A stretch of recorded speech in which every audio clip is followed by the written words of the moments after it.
Les agradezco la presencia a todos ustedes. Mi nombre es Mariano Asperue, soy el presidente actual de la Cámara de Comercio Argentino-Texana. Hoy tenemos el lujo de tener dos disertantes especialistas en la materia sobre el proyecto de ley Ómnibus, una mirada sobre las principales modificaciones para el sector. Me adelanto a alguna aclaración que van a hacer los especialistas disertantes en el día de hoy, que esta es es una materia o un tema dinámico en función de que nos encontramos en pleno debate de la ley que está sufriendo modificaciones minuto a minuto. Bueno, hoy nos acompañan como disertantes la doctora Soledad Riera. Soledad es socia del estudio Marval O'Farrell Mayral en el equipo de energía y recursos naturales. Se ha incorporado a la firma en el año 2002. Soledad tiene vasta experiencia y especialización en energía, negocios de contratos complejos de la industria y resolución de disputas. Durante su carrera se ha desempeñado en importantes empresas pertenecientes a la industria de oil and gas. Su último paso corporativo fue en la transportadora de gas en TGS, donde se desempeñó como gerente de asuntos legales para los negocios de líquidos, telecomunicaciones y nuevos negocios. Allí participó en el liderazgo legal y concreción de numerosos proyectos de envergadura, tales como la construcción del gasoducto Cruce de Estrecho de Magallanes, el desarrollo del sistema de gasoducto de captación en Vaca Muerta, Neuquén, ampliaciones de los sistemas de transporte regulados, negociación de contratos de OIM de plantas y gasoductos, compraventa de líquidos derivados del gas natural destinados al mercado de exportación, suministro de gas. Es especialista en el negocio de procesamiento de gas natural. Asimismo, lideró numerosos procesos de arbitrajes y de M&A. Su destacada formación profesional incluye un título de posgrado en Derecho del Petróleo y Gas. Es abogada egresada de la Facultad de Derecho de Buenos Aires en el año 2001. Actualmente es profesora de posgrado en Derecho de los Hidrocarburos y la Industria Energética de la UCA. Por otro lado, también tenemos a Gonzalo Santamaría. Gonzalo Gonzalo ingresó a Marval O'Farrell Mayral en el año 2009 y actualmente trabaja en los departamentos de Derecho Público y Administrativo y de Energía. Antes de ingresar al estudio, trabajó en el sector público, asesorando respecto a decretos, normas de contratación pública, entidades financieras, entre otros temas. Se desempeña principalmente en Derecho Administrativo, Energía Eléctrica y otros asuntos regulatorios, y se especializa en electricidad, servicios públicos, infraestructura y contratos gubernamentales. Su actividad está enfocada en transacciones de energía y asesora a clientes en proyectos de renovables, térmicos o de cogeneración. La práctica en energía eléctrica de Gonzalo incluye prestar asesoramiento a generadores, desarrolladores de proyectos y contratistas, proveedores de turbinas y paneles, compresores y entidades privadas, entre otros. Chamberlain Partners ranqueó a Gonzalo como Up and Coming en Energy and Natural Resources. Y señalo que el socio Up and Coming Gonzalo Santamaría de Marval O'Farrell Mayral es destacado por los entrevistados, quienes lo reconocen como un buen abogado que se enfoca en el mercado eléctrico. Maneja regularmente una gran variedad de asuntos contractuales, al mismo tiempo que asiste en el desarrollo de proyectos. La prestigiosa publicación de Legal 500 también reconoció a Santamaría como Rising Star en las áreas de Public Law and Electricity. Se graduó como abogado especializado en Derecho Empresarial en la Universidad de Buenos Aires en el año 2008 y luego participó en el Máster de Derecho y Economía en la Universidad de Don Torcuato Di Tella. En el año 2013 asistió a la University of Texas en Austin como estudiante extranjero de intercambio. Bueno, hecha la presentación, les agradecemos que asistan a este webinar de la Cámara de Comercio Argentino-Texana, que es una organización independiente, apolítica y que trabaja fuertemente para promover las inversiones extranjeras, en particular de Estados Unidos y de Texas en Argentina, y también el intercambio económico de conocimiento y comercial entre Argentina y Texas. Los invitamos a que disfruten de este webinar y que participen activamente con nosotros. Bueno, gracias. Hecha la presentación, Gonzalo y Sole, les doy la palabra. Bueno, muchas gracias, Mariano, y a todos los que se pudieron sumar. Sabemos que enero en Argentina siempre es complicado y te estamos teniendo un enero súper movido. Como anticipaba Mariano, este es un blanco móvil, y con Sole vamos a tratar de hacer un paneo general del impacto que estamos viendo desde Marval, de esta proyecto de ley Ómnibus, súper ambiciosa, muy abarcativa. Nos vamos a focalizar en temas de hidrocarburos del régimen de fomento de las inversiones. Sole, te doy la palabra. Disculpa, no habíamos coordinado esto, no sé si querés agradecer, presentarte o arrancamos directamente por el principio. Arranquemos, Mariano hizo una presentación de nosotros, agradezco a la cámara y a todos los que nos acompañen, como dijo Gonzalo, y arranquemos. Vale, bueno, gracias. Bueno, para empezar, les adelantamos cuál va a ser la agenda de hoy. Como les decía recién, la idea es hacer un repaso, mapeo, en fin, de las principales cuestiones que estamos viendo desde el sector de hidrocarburos y también del régimen de fomento de grandes inversiones, porque entendemos que los dos, digamos, los dos rubros dialogan, están en capítulos distintos de la ley, pero eventualmente pueden llegar a tener mucha relación en caso de vuelta, que este proyecto sea aprobado. Y este es un poco el resumen en unos pocos puntos de este mes y medio, ni siquiera mes y medio, menos de un mes, desde el 27 de diciembre a hoy, pasó de todo. El proyecto nos sorprendió a todos en cuanto, o por lo menos en lo personal, me sorprendió su extensión. Pasamos los últimos días del año revisándolo. Entró a comisiones que se fueron formando, digamos, con el correr de los días, y el día de hoy o de ayer a la madrugada, finalmente este proyecto tuvo un dictamen de mayoría que, como dice ahí, como ven en sus pantallas, tuvo 55 adhesiones, pero también tuvo 34 disidencias, ¿no? Entonces, es un proyecto que no pasó fácil el trámite o la instancia de discusión en comisiones de la Cámara de Diputados, pero pasó, que es lo importante, y de acuerdo a lo que leímos en los diarios, se espera que suba al recinto para tratarse a partir de mañana o en el transcurso de esta semana. Un disclaimer que les adelantaba Mariano y que tal vez alguno tuvo más tiempo que nosotros para leer los cambios o leer el dictamen de comisión en profundidad. Nosotros estamos preparando esta charla sobre la base del proyecto definitivo que el Poder Ejecutivo presentó el 22 de enero. Entendemos que hubo algunas modificaciones en el proyecto que en definitiva respecto al cual se terminó dictaminando. Por lo que llegamos a leer, esas modificaciones no se focalizan en las cuestiones que vamos a debatir hoy, pero nos puede haber quedado fuera del radar alguna cuestión muy puntual que no estemos tratando. Si es así, se los agradecemos que nos cuenten, y sobre el final de la charla vamos a dejar abierto un espacio de preguntas y respuestas. Les adelantamos que seguramente tengamos muchas más preguntas que respuestas para hacerles llegar, pero esa instancia de diálogo va a estar, y creo que las preguntas se pueden ir pasando en el chat. Ahora le paso la palabra a Sole, que va a contarnos un poco su visión respecto de cuáles son las principales modificaciones en materia de hidrocarburos. Bueno, muchas gracias, Gonza. A ver, la idea hoy es repasar las principales modificaciones en lo que se refiere a la ley de hidrocarburos, la ley 7319.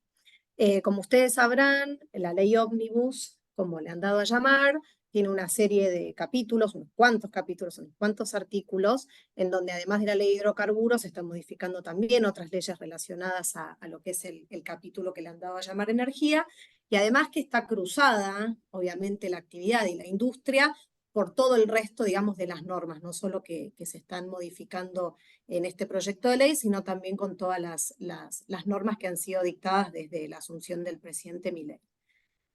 ¿Qué es interesante para nosotros? Porque más allá de la letra que el proyecto en primer lugar presentó el Poder Ejecutivo y que después, como sabrán, y si no, lo vamos a tratar de ir comentando y vamos a tratar de hacer un enfoque no solo, digamos, legal, porque sabemos que tenemos una audiencia no solo de abogados, así que vamos a tratar de dar la visión de cómo puede impactar, digamos, más allá de un tecnicismo legal de cómo está planteado.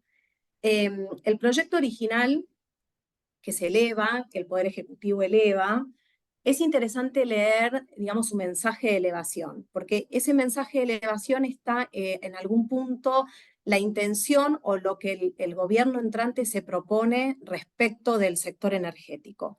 Entonces, vemos, acá están listados, lo están viendo en pantalla, en lo que nos interesa para esta charla, lo que podemos destacar justamente es el libre comercio, tanto internacional como nacional de los hidrocarburos en general, y acá se toma el trabajo de quizás hacer una descripción que no es taxativa, pero digo, intenta abordar, digamos, todos los hidrocarburos y sus derivados, el gas natural licuado, los derivados del gas, propano, butano, el petróleo y derivados. Entonces, primer foco que pone o que intenta poner el gobierno es el libre comercio, sumado a una intención de apertura de lo que es la industria de los hidrocarburos en sus diferentes etapas, y al expresar que lo que se pretende también es eliminar restricciones para que terceros productores también desarrollen actividades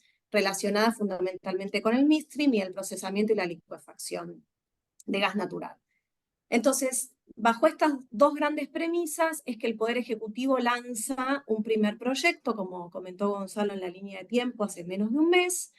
Ese proyecto hoy ya fue modificado. Ahora vamos a ir viendo que los cambios que vimos en un primer momento parecieran que no estaban tan alineados con estas intenciones o estos objetivos políticos que se traza el gobierno de Milei. Y vemos también que hay, digamos, modificaciones en determinadas cuestiones más asociadas a lo que es el midstream, que vendría a ser como el segundo gran objetivo que tiene el gobierno. Si pasamos a la siguiente pantalla, lo que hoy les proponemos, yo no la veo toda, ahí estamos. Lo que les proponemos hoy, como dijo Gonzalo, es hablar sobre lo que está fresquito de ayer. La realidad es que cuando disparamos esta charla, el PowerPoint era otro, las inquietudes de la industria eran otras. No digo que hoy no surjan nuevas, pero vamos a tratar de hacer un paneo, pero ya enfocados en lo que es el proyecto, por lo menos el definitivo que fuera enviado, que bueno, si sufre alguna modificación, porque todavía no está el texto definitivo, o por lo menos el de comisión no está circulando con firmas como para poder chequearlo, así que sepan disculpar si hubo algo que quizá no podemos relevar para hoy, pero esto es un blanco vivo, como comentó Gonzalo. A ver, nos vamos a focalizar, como les dije, en lo que son las modificaciones a la ley de hidrocarburos, a la ley 7319, y vemos dos grandes principios generales: la libre comercialización de hidrocarburos y la prohibición expresa de intervenir o fijar los precios en el mercado interno, aclarando en todas las cadenas de la producción.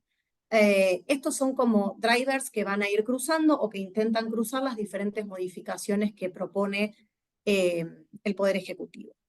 En el midstream, bueno, a hoy, que no es, como les comentaba, el que originalmente se elevó, vemos nuevas figuras regulatorias. Una autorización de transporte que viene a reemplazar la vieja concesión de transporte, una habilitación de procesamiento, que hasta la semana pasada se le daba a llamar también autorización de procesamiento, y ahora en este nuevo proyecto del día de ayer del Poder Ejecutivo pasa de autorización a habilitación, y la incorporación de una sección específica a la ley de hidrocarburos de una autorización para el almacenamiento subterráneo de gas natural.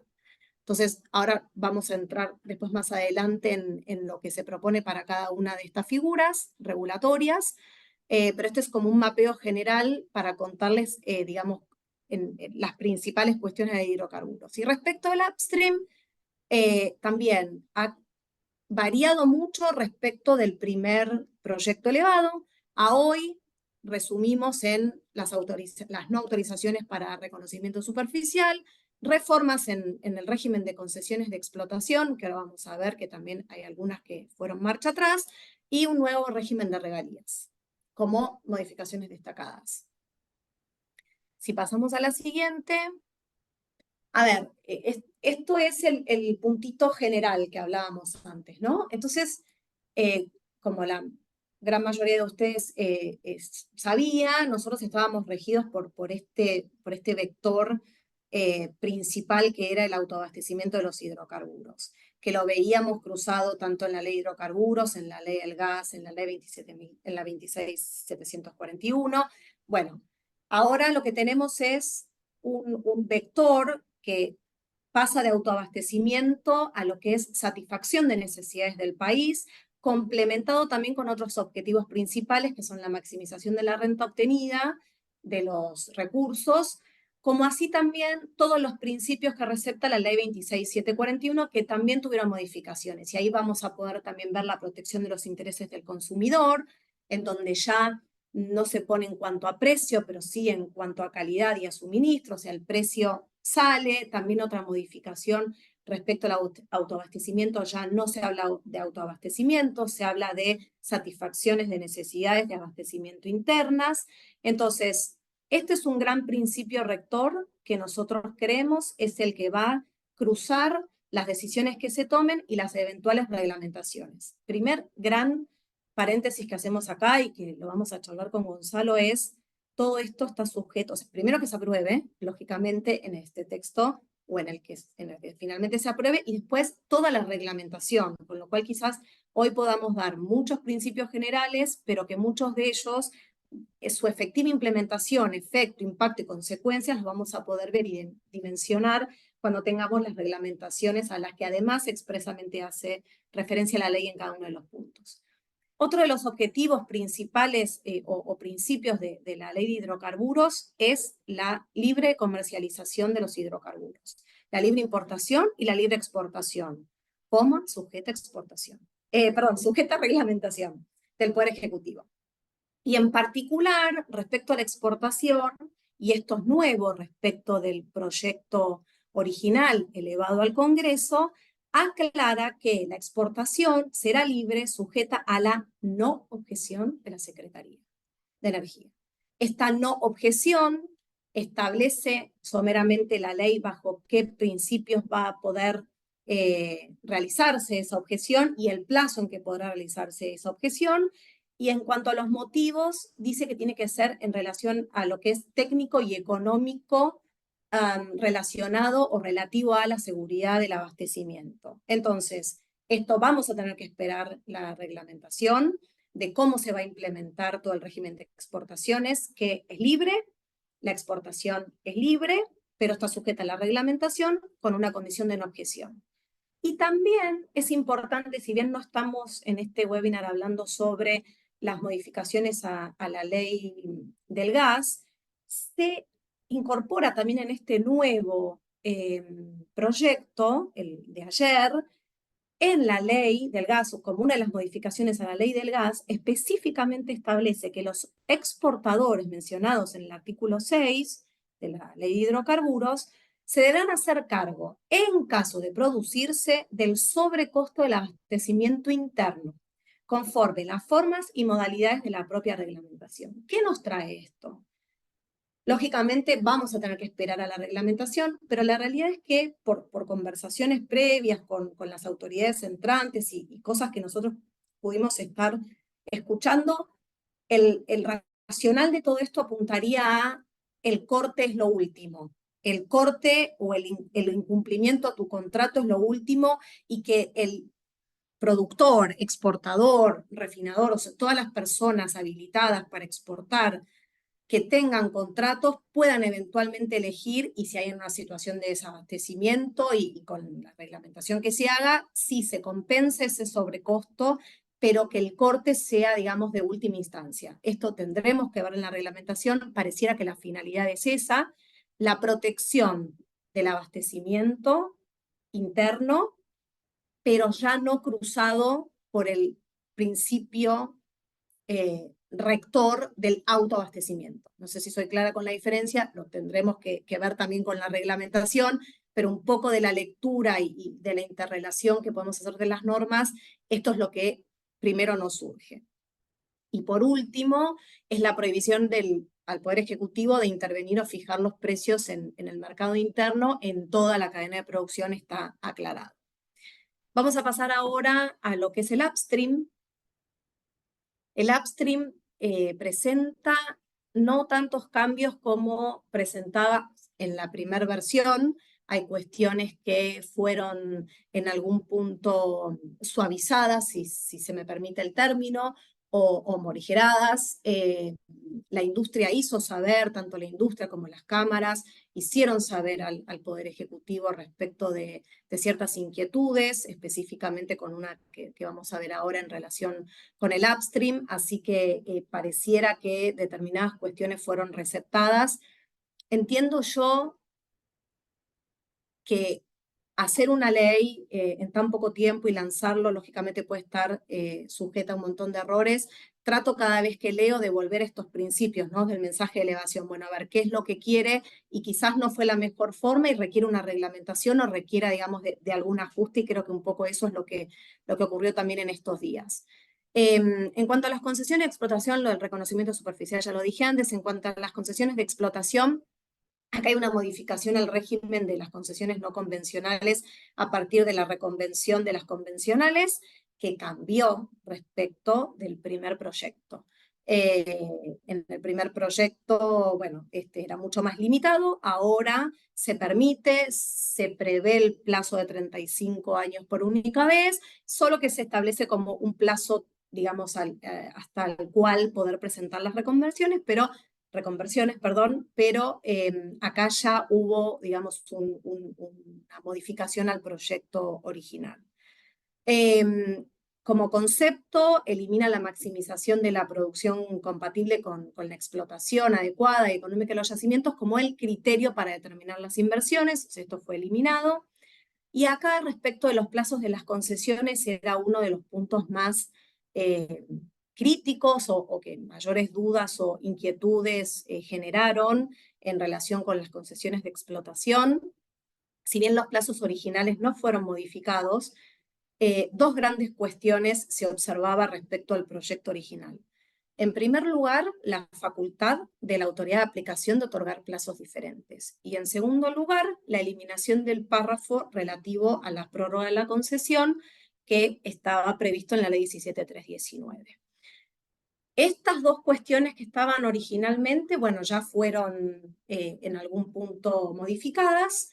En cuanto a la facultad de establecer plazos diferentes, se le puso un límite a la autoridad de aplicación en 10 años, o sea, está prohibida las concesiones a perpetuidad. Y en cuanto a las prórrogas, a las concesiones, si bien no lo dice específicamente la palabra prórroga, agrega este nuevo proyecto de ayer, que se mantienen respecto de las concesiones existentes hasta su vencimiento, el régimen por el cual fueron, en cuanto a plazos, el régimen por el cual fueron otorgadas. Así que este es otro de los puntos que había generado mucha inquietud y mucho ruido, y bueno, esto fue aclarado en esta norma. Acá, a ver. Si seguimos, en cuanto al upstream, además tenemos el tema de las regalías, también sufrió modificaciones respecto del primer proyecto. Esto, en cuanto al régimen de regalías, aclara que específicamente es de aplicación para las nuevas concesiones que se otorguen a partir de la entrada en vigencia de la ley. Y en cuanto a la alícuota aplicable, se va a determinar caso por caso en el proceso de adjudicación respectivo, estableciendo una regalía base y que los oferentes van a poder proponer variables en sus ofertas con un porcentaje que incremente o reduzca esta base del 15%. Lo que se agrega respecto del proyecto original es que el pliego va a estar realizado en conjunto y que va a establecer ese pliego los mecanismos de ajuste de regalías, y no, como decía antes, que específicamente se iba a regir por un mecanismo de ajuste determinado. Y que además aclara que esos mecanismos de ajustes va a considerar más variables, ¿sí? Las inversiones, los ingresos, los gastos. Entonces, este mecanismo de ajuste, caso por caso, va a considerar otras variables también. Lo que no les comenté al principio, porque quizás, digamos, no estaba detallado, es en la primera reunión a la cual participó el secretario de Energía en lo que es el debate en el Congreso, en la comisión del Congreso, aclaró que el tema de la competencia de las provincias se debió a un error, que eso bajo ningún punto implicaba cercenar o modificar absolutamente nada, y que iba a ser enmendado, y así fue. O sea, está aclarado en cada una de las propuestas de modificación en lo que corresponde tanto lo que es el Poder Ejecutivo Nacional como provinciales. Si vamos al midstream, ahora acá es, bueno, el capítulo, yo no estoy viendo la pantalla completa, me sale un poco cortada, pero no importa.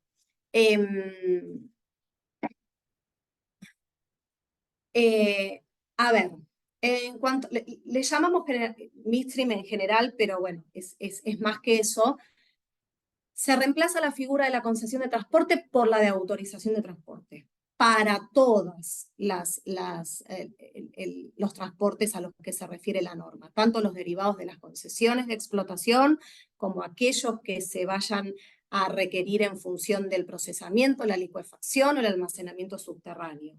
A partir de ahora, porque las concesiones de transporte obviamente vigentes se mantienen en sus términos y condiciones que fueron al momento de su otorgamiento, pero a partir de ahora, autorización de transporte. Autorización de transporte por licitación. Originalmente el proyecto habla de autorización de transporte y autorización de procesamiento, todas a licitación o al mecanismo de adjudicación previsto en la ley. Ahora dice, las autorizaciones de transporte se les va a aplicar los procesos de adjudicación previstos en la ley. Esto es la licitación en los casos que correspondan. Iremos viendo. Algunos casos los aclara, otros vamos a tener que esperar un poquito la reglamentación a ver cómo deviene todo esto. En cuanto a la autorización de transporte, la autoridad está eligiendo dejar el concepto de concesión para pasar al de autorización. No aclara más que eso, por lo menos en el texto de la ley, que a partir de este momento la autoridad de aplicación nacional o provincial lo que pueden otorgar son este tipo de autorizaciones. Como les comenté, se mantienen vigentes los términos y condiciones de las concesiones de transporte otorgadas, vigentes al momento, en los términos de su otorgamiento. Además, que las nuevas autorizaciones van a ser otorgadas mediante licitación pública en los casos en los que corresponda, en función del capítulo específico, la sección específica de la ley de hidrocarburos. Acá hay algo muy interesante que se introduce y que para los que estuvimos muy atrás, cuando se dio el decreto 115, era todo un issue, que es el in-out de las plantas de acondicionamiento, de separación, de fraccionamiento y licuefacción. Todo este tema de cómo nos abastecíamos del hidrocarburo y cómo después despachábamos a los centros de comercialización o el producido, digamos, de la industrialización. Bueno, acá se posibilita a los titulares de estos proyectos a solicitar este tipo de autorizaciones de transporte. Ahora bien, en caso de las autorizaciones de transporte ya, digamos, otorgadas en el marco de las concesiones, se establece específicamente la posibilidad de las prórrogas y aclara que esto no confiere un derecho de exclusividad, nada nuevo a lo que teníamos hoy, y que la capacidad no utilizada debe ser puesta a disposición de terceros. Esto es someramente lo que a la autorización de transporte se refiere. Si continuamos con la habilitación de procesamiento, a ver, hasta ayer no existía esta figura de habilitación de procesamiento. El proyecto original establecía un capítulo específico o una sección específica de lo que es Sí, autorización de transporte y autorizaciones de procesamiento. Las dos con el carácter autorizaciones. Dentro de lo que era la autorización de procesamiento, aclaraba que incluía la posibilidad de separar, procesar, licuar, acondicionar hidrocarburos en general. Ahora esa definición ya no está.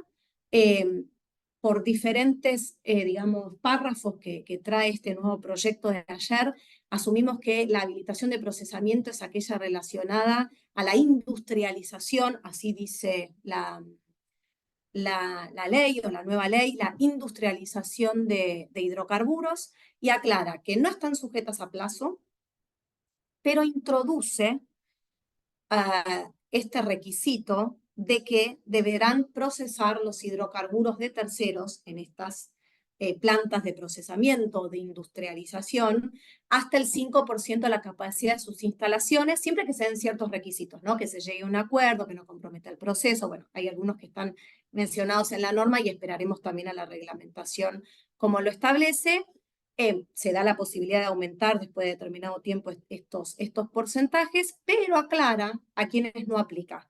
Acá eligió el Poder Ejecutivo sacar, y en lo que quizás nos hace en este momento un poco de poner el ojo, es a las plantas de licuefacción y a las autorizaciones de hidrocarburos otorgadas a los titulares de dichas plantas de licuefacción.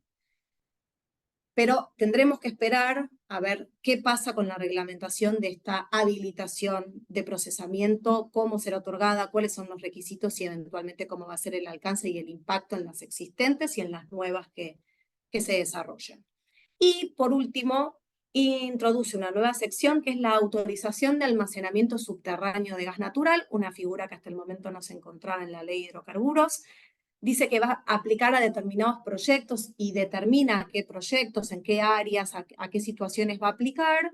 Tampoco está sujeta a plazo, igual que la habilitación de procesamiento, y establece la posibilidad de solicitar también una autorización de transporte in-out de las instalaciones, aclarando también para este tipo de actividad que estos autorizados no van a estar obligados a almacenar gas natural de terceros.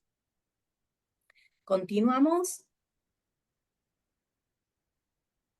Continuamos con el régimen de fomento de inversiones. Y para enganchar con lo que les estaba terminando de contar Soledad, nos pareció útil hacer de vuelta un mapeo o una introducción general a este régimen de inversiones después de hablar de las modificaciones en hidrocarburos, porque si nos acordamos del año pasado, parece que pasó una década, pero en el segundo semestre del año pasado estuvimos siguiendo el devenir de un proyecto de ley de fomento del gas natural licuado que específicamente, digamos, regulaba algunas de las cuestiones que ahora vemos incorporadas en lo que sería la nueva versión de la ley 17319, y además estaba o podía ser categorizado como un régimen de fomento. Y ahora esa estructura, digamos, ese proyecto había sido aprobado por la Cámara de Diputados, después el proceso electoral siguió su curso y el nuevo gobierno no comparte esa mirada de fomento específico de la industria del gas natural licuado, sino lo que propone es, bueno, lo que les comentaba Soledad, son estas modificaciones a nivel ley 17319, y después un régimen de fomento para grandes inversiones, que es una novedad que no habíamos visto en los últimos años, y nos parecía útil hacer este comentario porque hay un diálogo entre estos dos sectores, teniendo en cuenta que digamos, el gas y el petróleo y la energía en general son uno de los 6 sectores que están contemplados en este régimen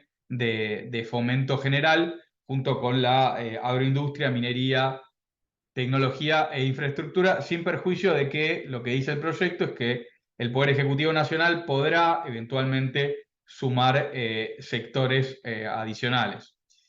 Y ahí ven, al principio de la filmina nos pareció importante o útil tomar este concepto que está incorporado en el proyecto de ley y que fue mencionado por el ministro del Interior cuando le tocó defender el proyecto enviado por el Poder Ejecutivo de las comisiones en la Cámara de Diputados, es que se habla de un adelantamiento temporal, digamos, de promover un adelantamiento temporal de las inversiones antes de que las variables macroeconómicas se estabilicen. ¿Qué quiere decir esto? Lo que está tratando de hacer el Poder Ejecutivo enviando este proyecto y eventualmente el Congreso, si lo sanciona, es blindar algunos sectores, y dentro de esos sectores algunos proyectos, y ahora vamos a explicar cuáles, de, digamos, las dificultades que enfrentan generalmente los desarrollos de proyectos en Argentina, y que cuando en el estudio tenemos que hablar con clientes extranjeros que no en todos los casos conocen Argentina, muchas veces nos cuesta explicar. Digamos, esto se presenta como un régimen de fomento, pero lo que trata es un poco de normalizar un marco regulatorio argentino que hace mucho tiempo no es muy receptivo de las grandes inversiones.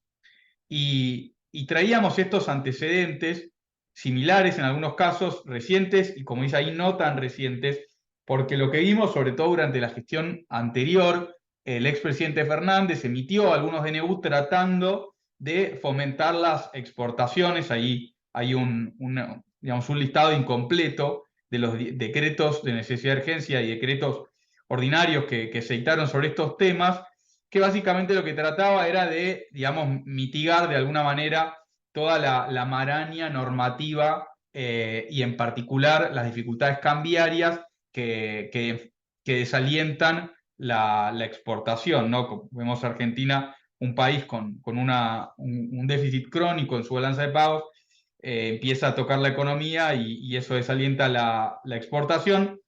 Eso es lo que hizo Fernández, pero por ejemplo, en la administración de Macri, esta herramienta que es el fomento fue utilizada para darle un impulso al desarrollo de proyectos renovables. Podría decirse que exitosamente porque, digamos, la capacidad instalada de energía renovable creció sustancialmente y creció en parte gracias al soporte que le dio la ley 27.191, que estableció una serie de incentivos y beneficios muy parecidos o, digamos, en cierto punto coincidentes con los que se establece este régimen de inversiones. Y por último, nos parecía importante o relevante traer este otro antecedente, que es la ley de inversiones para la actividad minera, que siempre fue, o desde que sancionó, es una ley que muchos otros sectores quisieron tener, porque, digamos, también, de alguna manera, apuntaló el crecimiento de esa actividad a partir de una serie de beneficios impositivos muy atractivos. Estos para nada son los únicos regímenes de fomento. Se me ocurre ahora en la administración de Macri el tema del fomento de la industria de conocimiento y tantísimos otros. Digamos, es una herramienta muy conocida, pero lo que vemos, y me estoy adelantando un poco, es que en este proyecto de RIGI, de régimen de fomento de grandes inversiones, lo que se está tratando de hacer es consolidar y mejorar incentivos y beneficios que ya habíamos visto en otros regímenes e incorporar algunos elementos que son una novedad. Y para empezar a comentarles un poco específicamente cuáles son los requisitos que establece este régimen, el régimen o el proyecto de régimen sigue los lineamientos de cualquier régimen de fomento. En primer lugar, se define quién va a poder ser considerado inversor o qué requisitos va a tener que considerar la persona jurídica que solicite su adhesión a este régimen, y como en otros casos, este régimen se instrumenta a partir de lo que el proyecto, con algunas idas y venidas, denomina vehículos de proyecto único, o también incluye la posibilidad de sucursales dedicadas. No tiene mucho sentido detenerse en este punto, pero conceptualmente lo que significa es que, digamos, se está fomentando el desarrollo de un proyecto específico, una actividad específica, y lo que tratará de hacer, o lo que trata de hacer la ley, eventualmente si se sanciona, es que digamos, los beneficios que se están otorgando no, digamos, se compartan con otras actividades que en esta oportunidad el Congreso no elige fomentar. Ese es básicamente el concepto. Y otros requisitos que vale la pena tener a la vista es digamos, el volumen ¿no? de la inversión mínima o del monto mínimo. Esto es algo que también se vio en algunos casos, por ejemplo, en el régimen de fomento que establecía el decreto 929 del 2013, que estaba vinculado con una inversión que había anunciado Chevron en conjunción con YPF. Digamos, después también el proyecto de ley de gas natural licuado también hablaba de un monto mínimo. Cuando el Poder Ejecutivo presentó su proyecto, ese monto mínimo no estaba. Sí apareció en la segunda versión de la ley de fomento, del régimen de fomento de inversiones, que se presentó el 22 de enero, y el monto que se elige es el de 300 millones, con la posibilidad de que el Poder Ejecutivo pueda elevar este monto hasta 900 millones sin, digamos, afectar los derechos adquiridos de quienes invirtieron con el monto anterior. Digamos, ustedes pueden preguntar, bueno, ¿en qué? Y acá aparece el concepto de activos computables. La redacción no es del todo precisa, pero conceptualmente lo que trata de incorporar o de capturar pueden ser activos en sí mismos, o acciones. En el caso de las acciones o participaciones societarias, se exige algunos requisitos para evitar esta simulación en la configuración de la nueva inversión, digamos, ¿no? Y lo que también establece el proyecto es que de estos 300 millones o eventualmente hasta 900 millones, un porcentaje de esta inversión mínima tiene que, digamos, ser invertido en los primeros 2 años de ejecución del proyecto, contados desde su adhesión al régimen. Y esto, digamos, refleja un poco lo que decía el ministro del Interior de este adelantamiento de las inversiones. Lo que se trata de hacer es, digamos, en esta etapa de transición, mientras avanza la estabilización, o esperemos que avance la estabilización de las variables macroeconómicas, se puede adoptar de esta suerte de garantías, en fin, de complementos, para que los proyectos puedan adelantarse en el tiempo, y por eso, digamos, se exige que parte del monto mínimo sea invertido. Lo que no se sabe es qué porcentaje, ¿no? Acá el Poder Ejecutivo va a tener un amplio grado de discreción para abrir o cerrar la válvula subiendo o bajando este monto. Y en último punto, para cerrar el capítulo, digamos, de requisitos de adhesión, lo que se exige también es que sean inversiones de largo plazo. Ahí ven que incluimos una fórmula. Lo que propone el proyecto es que, digamos, estas inversiones sean inversiones de largo plazo, y para acreditar el largo plazo lo que se establece es que se considerará largo plazo aquellas inversiones en las que el cociente entre la división del valor presente neto del flujo esperado durante los 5 primeros años del proyecto, dividido por el valor presente neto de los gastos de capital, del CAPEX, sea menor al 30%, ¿no? Que el recupero no se dé inmediatamente, es lo que trata de capturar este concepto de largo plazo bastante básico. Y por el umbral o por el monto de las inversiones, estamos hablando de 300 millones de dólares como mínimo. Creo que la gran mayoría de los casos, salvo algún supuesto muy especulativo que trata de, digamos, estar evitado en la definición de activos computables, este requisito a largo plazo parece ser el que es más simple de cumplir. Y para empezar a hablar de los incentivos, en primer lugar tenemos el capítulo de incentivos tributarios. Y acá, de vuelta, como les adelantaba, tenemos la paleta clásica de incentivos que puede estar en distintos regímenes de fomento. Acá el capítulo impuesto a las ganancias, lo primero que dispone es una reducción de la alícuota aplicable. Hoy por hoy la alícuota va del 25 al 35%, dependiendo de la ganancia acumulada de la empresa. Esto se baja al 25% independientemente del monto de la ganancia. Después, digamos, hay también un régimen de amortización acelerada que también está presente en otros regímenes, por ejemplo en el de energías renovables, amortización acelerada de los bienes, también para tratar de bajarle la carga financiera inicial a este tipo de proyectos donde tienen inversiones de capital muy importantes. Después también hay un capítulo o no un capítulo, sino disposiciones vinculadas con el tratamiento fiscal que corresponde dar a los quebrantos impositivos. Y también, digamos, se establece que las actualizaciones previstas en la ley de impuesto a las ganancias se realicen sobre la base de las variaciones porcentuales del índice de precios al consumidor, con todos los efectos distorsivos que tiene la inversión en las balances de las compañías. Eso redunda en una tributación que no siempre refleja, ¿no?, la realidad económica. Bueno, y todas estas cuestiones se tratan de mitigar. Claramente excede el objeto de esta charla pasar revista o, digamos, detenernos con profundidad en la mecánica de estos beneficios, y honestamente también exceden mi capacidad como abogado, que no es ni tributarista ni contador. Pero lo que sí se lee, y eso no hace falta ser ni tributarista ni contador, es que se lee un mejoramiento y, digamos, una incorporación de mitigaciones a riesgos con estos incentivos que vimos en otros casos. Y un caso típico, o para un ejemplo muy simple, es este tema del IVA. Digamos, por ejemplo, el régimen de incentivo de energías renovables incorpora como concepto la devolución anticipada del IVA. ¿Qué pasa en la práctica?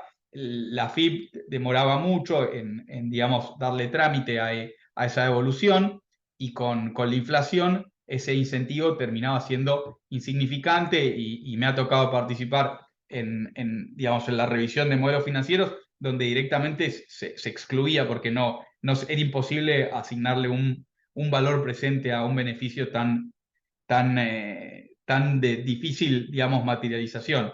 En este caso, el proyecto establece un sistema de certificados de crédito fiscal muy superador a lo que veníamos viendo. Y también en materia de dividendos y utilidades, lo que se busca es bajarle la carga tributaria a los proyectos. Digamos, la alícuota general es 7%. Esa alícuota se puede llevar a cero en caso de, como ven ahí, ¿no?, luego de transcurridos los 3 años digamos, de la realización de las utilidades, y en la medida que hayan transcurrido 4 años, ¿no?, contados desde la fecha de habilitación del proyecto de adhesión del proyecto al RIGI. Pero en definitiva, a lo que se apunta es, digamos, a reducir la carga impositiva de estos proyectos con las herramientas de las que dispone el Congreso, ¿no?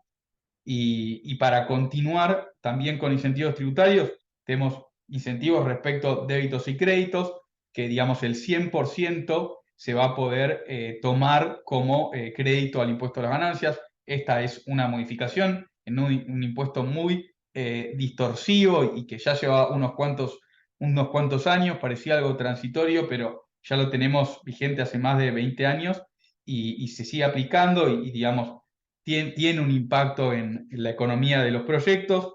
También otro tema importante es la deducción de intereses y diferencia de cambio. En estas épocas de tanto movimiento, sea variación de tipo de cambio, inflación, digamos, son cuestiones que contaminan mucho los balances.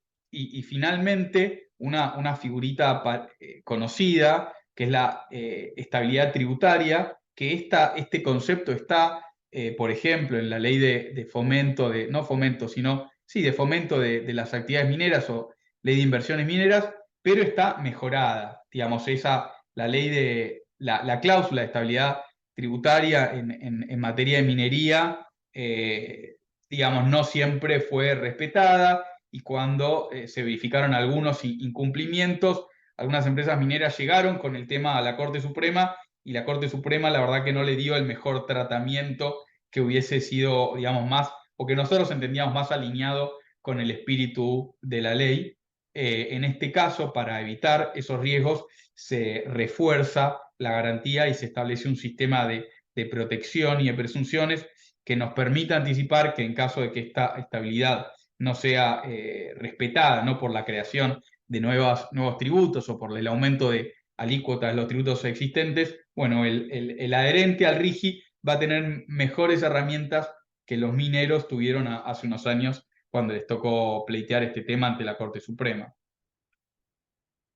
Y después pasamos a otros capítulos también muy complejos de la Argentina que nos toca vivir hace muchos años.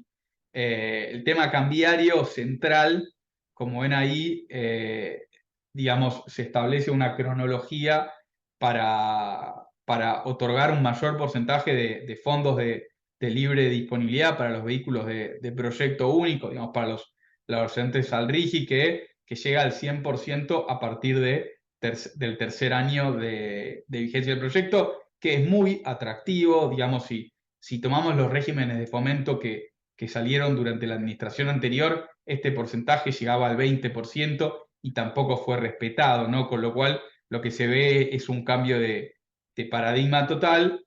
Si creemos en la esperanza o en las palabras del ministro del anterior cuando le tocó exponer el Congreso, lo que se espera o lo que proyectan es que a partir o dentro de 3 o 4 años estas reglas cambiarias ya no existan más. Bueno, ahí como abogados nos toca tomar esa declaración con una dosis de escepticismo. Lo cierto es que este proyecto va a blindar a los adherentes al régimen de los vaivenes, ¿no? de la cuestión cambiaria, que es una cuestión que Argentina arrastra hace muchísimos años y es difícil o parece muy complejo que se pueda resolver en el corto plazo. Y también acá vemos una garantía de estabilidad, ¿no? Y la misma garantía de estabilidad aparece respecto de las cuestiones aduaneras y con un tema de 0% de derechos de exportación después del tercer año de la fecha de adhesión al proyecto. Para los hidrocarburos esto es muy relevante porque, digamos, los derechos de exportación también tienen un impacto en la economía del proyecto. Si, digamos, esto se aprueba, bueno, también puede ser, se puede alivianar esa carga.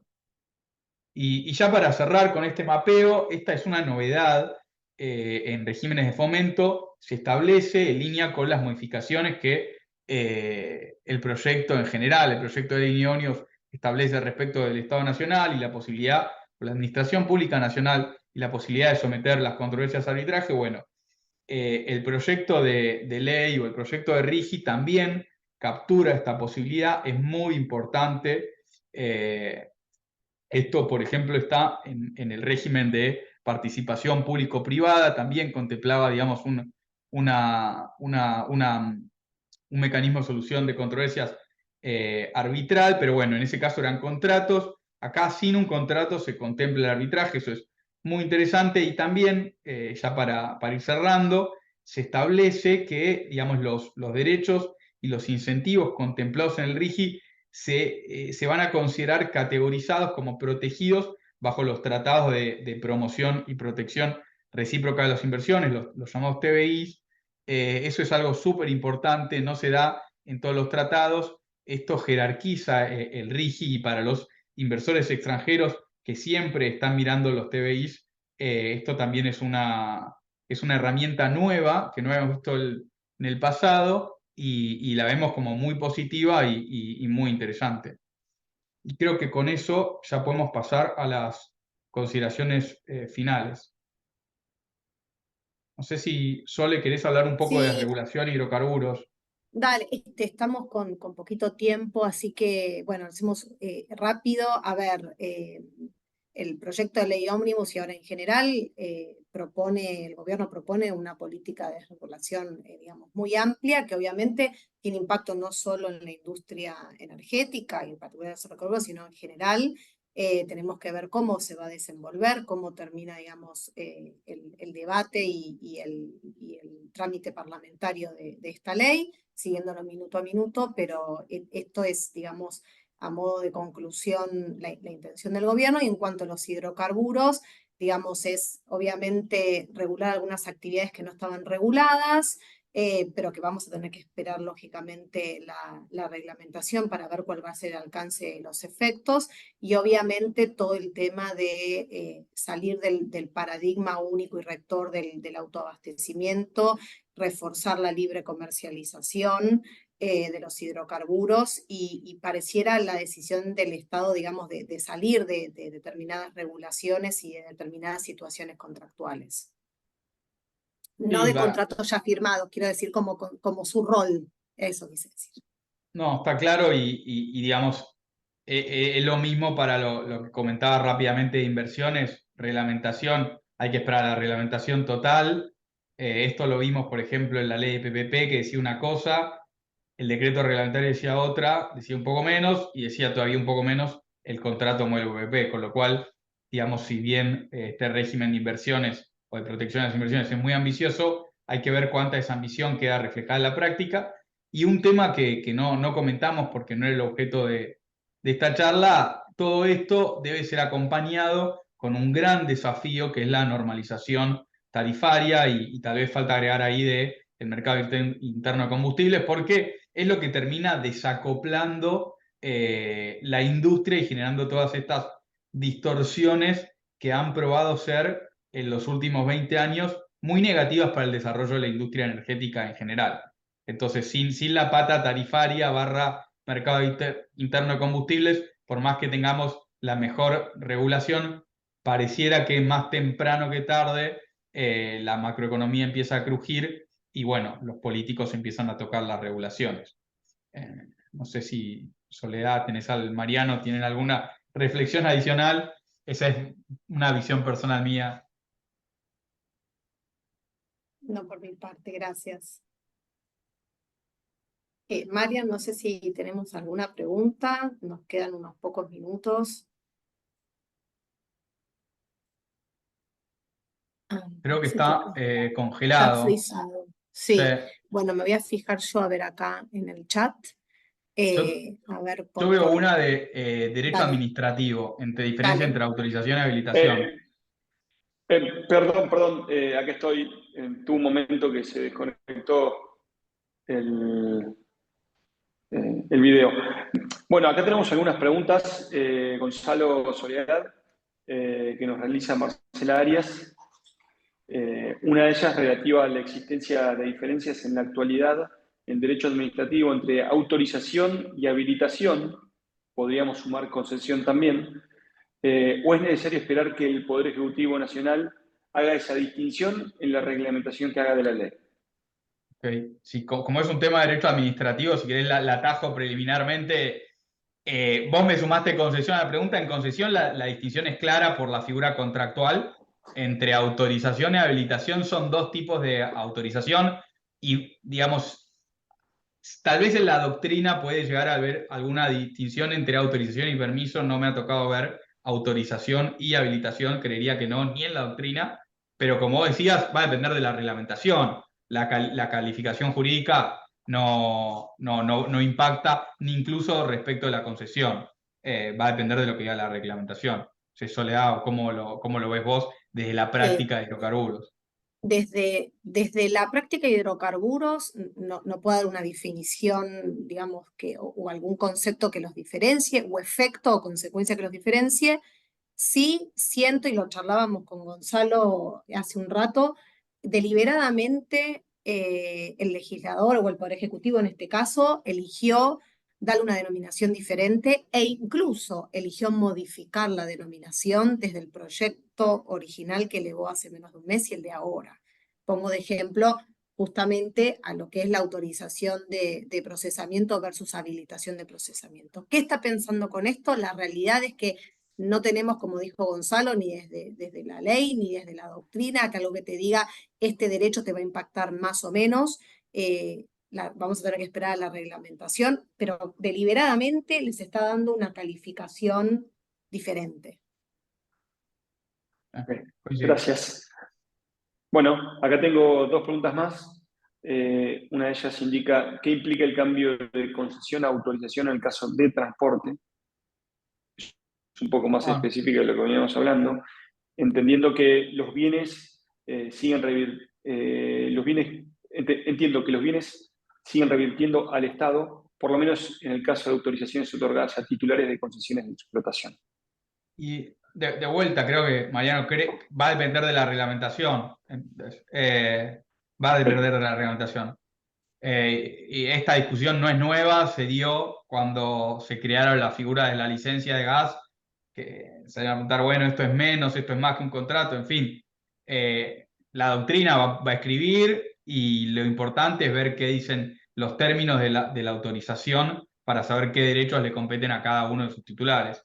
El resto es una discusión más de abogado digamos, es importante que la reglamentación escuche lo que tengan para decir los abogados, pero el nomen iuris no es indicativo del alcance de los derechos y obligaciones.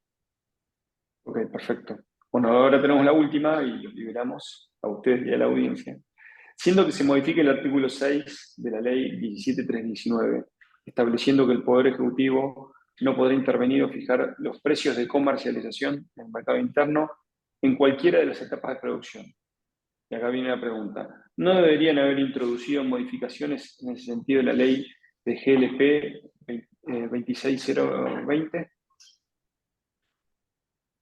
Bueno, una pregunta un poquito específica asociada a lo que es el precio no solo la ley, sino también, bueno, obviamente después toda la reglamentación.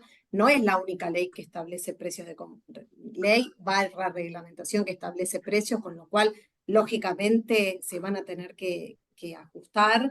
Entiendo que Marcela se refiere al tope del export parity, pero bueno, no sé, Gonzalo, vos cómo lo ves, pero no es la única, y obviamente que si es el cambio en lo que es la política y está dictada en ese marco, se van a tener que ajustar. Yo creo que va a depender de lo que quiera hacer el Congreso. No hay ninguna limitación constitucional para que, digamos, el caso del GLP tenga un tratamiento de ley especial, como de hecho lo tiene hoy, con reglas que no necesariamente coinciden con toda la regulación de hidrocarburos en general. Entonces, podría darse el caso donde tengamos la 17319 con este paradigma de libertad de precios y el GLP siga por su carril separado. ¿Es lo que va a pasar? No lo sé. Lo que sí vimos en que en biocombustibles se había lanzado, digamos, una ola liberalizadora que se fue modulando, llamémosle, con el correr de los tiempos. Creo que biocombustibles y GLP, en los dos casos, tienen realidades muy específicas que me parece prematuro que digamos, salir a dar todas las batallas que está dando este gobierno al mismo tiempo. Yo no sé si es un olvido deliberado o una omisión o cómo va a pasar. Creo que hoy no necesariamente debería existir el cambio y no sé si va a existir el cambio, porque lo vimos en biocombustibles, digamos. Claro, yo cuando me refiero a eso digo, si es un principio que quieren aplicar, se ajustará. Eso es lo que quise decir, no porque Claro, sale la ley de hidrocarburos, sino que es volviendo a claro. esos principios rectores de lo que es el libre comercio como principio, más allá de como cambio a la ley de hidrocarburos, y como dijo Gonzalo, no se pueden dar todos los frentes juntos. Si es una intención, estimo que como cascada caerá también si es la política general. Tal cual, sí. Perfecto. Bueno, acá tenemos una última pregunta que está orientada a las regalías. Cuando se habla de regalías mayores al 15%, se refiere a que o serán según compitan los operadores por una concesión. Correcto, lo que prevé es un nuevo régimen de establecimiento de la regalía en el proceso de adjudicación específico, en donde hay una base y el proceso de adjudicación puede tener un porcentaje más o en menos, con lo cual eso surgirá la regalía en función del proceso y para las concesiones que se otorguen a partir de la sanción de la ley. Con su después mecanismo de ajuste que también va a surgir del pliego respectivo. Ok, buenísimo. Bueno, Soledad, Gonzalo, les agradezco muchísimo esta interesante exposición y este último ida y vuelta. Creo que nos quedó claro el concepto hoy que tal vez, tan dinámico y nos está variando a todos, pero bueno, se ven cambios positivos para la economía y la industria en particular, y ojalá lleguen a buen destino. Les agradezco nuevamente a ustedes como presentadores, a toda la audiencia, y los invitamos a participar de la cámara, que se metan en nuestro sitio web y, bueno, y ahí nos sigan en nuestras actividades. Muchas gracias nuevamente. Gracias, Mariano, y gracias a todos por este Gracias. tiempo.